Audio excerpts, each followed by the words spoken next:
하이닥 전문가들의 건강의학 지식을 전해드리는 황수경의 건강 칼럼입니다. 당뇨병 환자라면 알아둬야 할 올바른 식단에 대한 가정의학과 전문의 상재형 원장의 칼럼입니다. 우리나라 인사말에는 밥이 빠지지 않고 등장하죠. 밥 한 끼 하자 이렇게 인사를 나누고요. 고마운 사람들에게는 나중에 밥 한번 살게 이렇게 말하기도 합니다. 그래서 한국인을 먹는 것에 진심인 민족이라고 재밌게 표현하기도 하는데요. 질환을 관리하고 예방하는 데 있어서 식단과 식재료는 중요한 부분을 차지합니다. 특히 당뇨병은 먹는 것과 관련이 깊은 질환인데요. 당뇨병 환자는 설탕과 밀가루 그리고 백미와 같은 정제 탄수화물을 적게 섭취하고 식이섬유는 풍부하게 그리고 단백질과 지방은 적절하게 섭취하는 등 기본적인 식습관을 지켜야 합니다. 효율적인 혈당 관리를 위해서 지켜야 할 것이 있는데요. 먼저 조리법입니다. 음식을 가열하면 흔히 당 독소라고 말하는 최종 당화산물이 증가하는데요. 고온에 오래 노출될수록 당 독소가 많아집니다. 가급적 고온에서 조리하는 구이나 튀김류는 지양하시는 게 좋고요. 낮은 온도로 요리해서 먹는 것이 더 건강한 식습관이라 할 수 있습니다. 두 번째로 국과 죽을 주의하셔야 합니다. 우리나라 사람들은 유독 국밥을 사랑하죠. 뜨끈한 국물에 밥 한 그릇을 말아 먹으면 그렇게 맛있고 든든할 수가 없는데요. 하지만 밥을 국물에 말아서 먹거나 죽으로 써서 먹으면 혈당이 크게 상승할 수 있다는 점을 유념하시기 바랍니다. 물론 전분이 물에 불면 소화되기가 쉽고요. 빠르게 흡수된다는 장점도 있지만 이는 결국 혈당의 급상승으로 이어지게 됩니다. 따라서 당뇨 환자라면 국물에 밥을 말아 먹는 습관과 죽은 피하시기 바랍니다. 마지막으로 먹는 순서를 기억하셔야 합니다. 탄수화물, 단백질, 지방, 섬유질이 있다고 하면 섬유질과 단백질을 먼저 드시고요. 탄수화물은 가장 마지막에 섭취해야 혈당 상승을 예방할 수 있습니다. 똑같은 음식을 먹더라도 탄수화물을 가장 먼저 섭취하게 되면 식후 혈당이 더 많이 올라가게 되는데요. 밥과 다양한 재료를 한 번에 먹는 김밥이나 비빔밥 역시 혈당 상승률이 높다는 사실을 참고해야겠습니다. 지금까지 칼럼의 상재형 원장, 내레이션의 황수경이었습니다.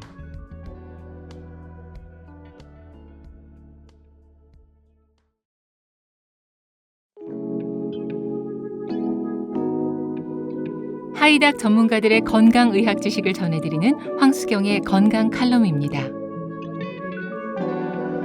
당뇨 환자가 커피를 주의해야 하는 이유에 대한 내분비내과 전문의 이완구 원장의 칼럼입니다. 커피는 전 국민의 기호식품이라고 해도 과언이 아니죠. 농림축산식품부의 자료에 따르면 20세 이상 성인의 1인당 연간 커피 소비량이 크게 증가하고 있는 것으로 나타났습니다. 2012년에는 평균 312잔이었던 것이 2019년에는 무려 520잔으로 늘어났는데요.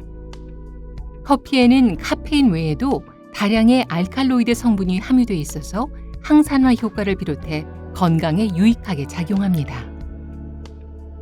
이러한 이점에도 불구하고 당뇨병을 앓고 계신 분들이라면 커피를 마실 때 주의할 필요가 있습니다. 커피 속에 들어있는 커웰과 카페스톨이라고 하는 식물성 지방 때문입니다. 커웰과 카페스톨은 간에서 콜레스테롤로 전환되는 지방으로 콜레스테롤 수치를 상승시키는 요인입니다. 게다가 커피에 설탕이나 시럽, 프림 같은 첨가물을 더해서 마신다면 콜레스테롤은 물론이고 혈당과 중성지방 수치도 높아질 수 있습니다. 물론 그렇다고 해서 커피 자체가 당뇨 환자들에게 무조건 해로운 것은 아닌데요. 커피 속에 함유된 이러한 지방 성분들을 제거하고 마실 수 있다면 오히려 심혈관 건강에 이로울 수 있습니다. 2020년 4월 유럽 예방심장학 저널에는 이와 관련된 흥미로운 논문이 실렸는데요. 종이 필터를 사용하지 않은 커피는 필터를 사용한 커피보다 허웰이나 카페스톨과 같은 지용성 물질이 무려 30배나 많다는 것이 논문의 요지입니다. 반면에 커피를 종이 필터에 내려서 마시면 콜레스테롤을 증가시키는 해로운 물질들이 필터에 걸러지기 때문에 심혈관 질환으로 인한 사망률이 의미 있게 감소하는 것으로 확인됐습니다. 결론적으로 당뇨 환자라면 자판기 커피, 편의점 커피, 믹스 커피 등은 피하시는 게 좋겠고요. 종이 필터로 내린 커피나 당 함유량이 낮은 커피를 마시는 것이 좋습니다. 이렇게 마시면 혈당이나 콜레스테롤, 중성지방이 상승하지 않고도 커피의 이로운 효과를 누릴 수 있을 겁니다. 지금까지 칼럼의 이완구 원장, 내레이션의 황수경이었습니다.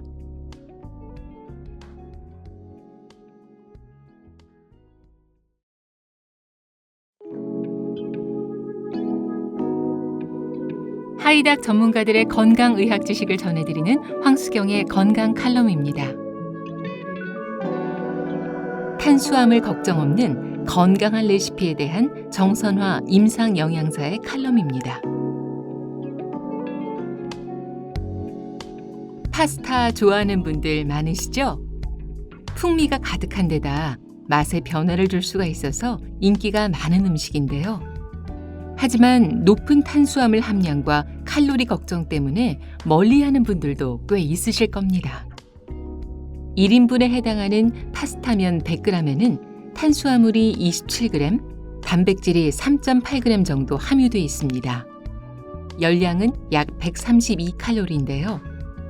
이렇다 보니 다이어트를 하는 분들이나 평소 체중 관리에 민감한 만성질환 환자들은 파스타를 마음 놓고 먹기가 어렵습니다.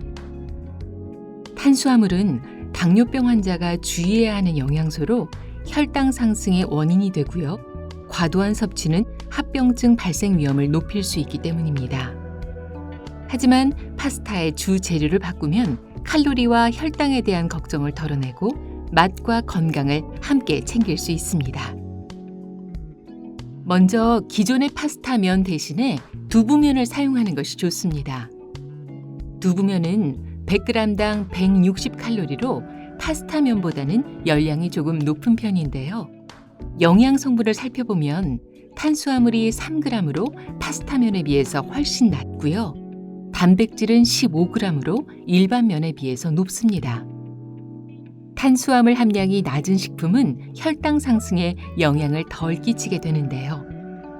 일반 파스타와 두부면 파스타를 먹은 뒤에 혈당 변화를 비교한 결과 두부면을 섭취한 뒤의 혈당 변화가 훨씬 적은 것으로 나타났습니다. 따라서 탄수화물 섭취를 조절해야 하거나 당뇨를 예방하고 관리하려는 분들이라면 칼로리보다는 탄수화물 함량에 집중해서 재료를 선택하시길 추천드립니다. 소스 역시 바꾸면 좋은데요. 우리가 흔히 즐기는 크림류의 파스타보다는 올리브유를 사용한 오일 파스타를 즐기는 것이 건강에 이롭습니다.